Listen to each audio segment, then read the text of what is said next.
əlbəttə ki, çox böyük bir, çox gözəl bir duyğudur və bu duyğuları yaşaya bildiyim üçün, birə-bir təcrübə elədiyim üçün özümü həqiqətən çox şanslı hesab edirəm.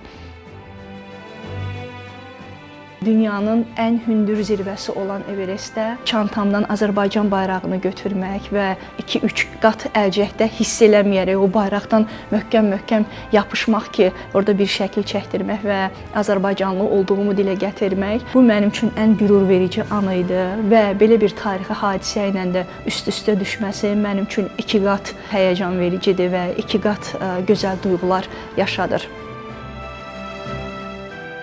Çox zaman sual verirlər ki, sən orada yəqin ki, öz, nə bilim, evi düşündün, övladlarını düşündün. Çox qəribədir. Mən istəyərdim mənim övladlarım da gəlib mənim gözümün qabağından keçsin. Amma bayraq həqiqətən başqa bir duyğuymuş və görünür ki, bugünə qədər mənim elə bir şansım, elə bir mühit olmayıb ki, mən o duyğuları yaşayım. Mən bayraqla dünyanın ən hündür zirvəsinin tam nöqtəsində birə-bir üz-üzə gəldim, göz-gözə gəldim. İlk dəfə elə bir ki, yenidən mən öz bayrağıma aşiq oldum.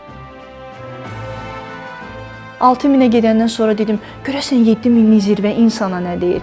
Və bax, belə getdikcə artıq başa düşdüm ki, yox, yəni Everest özü mənim qəlbimə dolmağa başladı. Mən hər gün onun üçün çalışdım, mən onun üçün hər saniyə çalışdım və həqiqətən mən o zirvə üçün çox zəhmət çəkmişəm və zəhmətimin nəticəsini də gördüm, çox şükür. Vəfa, sən yorulmusan yoxsa yox? Mən bu sualı özümə verdim. Öz cavabım bu oldu. Sakitcə, yox. Sən ikinci zirvəni edə bilərsən, yoxsa edə bilmərsən? Yenə də özümə cavab verirəm ki, edə bilərəm. Yəni mən buna hazıram. Azərbaycana yeni bir şey aparım. Bura qədər gəlmişəm. Gücümə biraz da güc qatım, biraz da möhkəm dayanım və ikinci 8000-liyi eləyim və həqiqətən də qadın olaraq eyni mövsümdə 2 8000-liyi vuran çox az sayda idmançılar var. Çadırda tək qalırdım. Hər dəfə içəri girəndə, axşam yatmağa girəndə bir bilsəz necə soyuqdur. Bir bilsəz necə soyuqdur və doğrudan da orada içəri girəndə hər dəfə bir bangin adını görəndə, hər dəfə bayrağımızı görəndə qəlbim sinirdi. Deyirdim ki, mən tək deyiləm də, mənlə bərabər insanlar var. Mənim heç tanımadığım bir uşaq, heç tanımıram, mən bilmirəm o kimdir.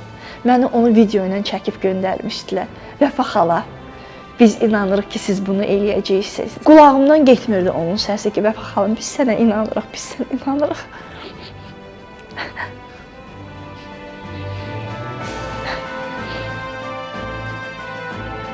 Buradan izləyən bizi xanımlar, qızlar, qadınlar, analar, istədiyinizdən siz əmin dayanandan sonra sizin qarşınızda heç bir qüvvə, heç bir maneə ola bilməz. Siz mütləq şəkildə ona çatacaqsınız.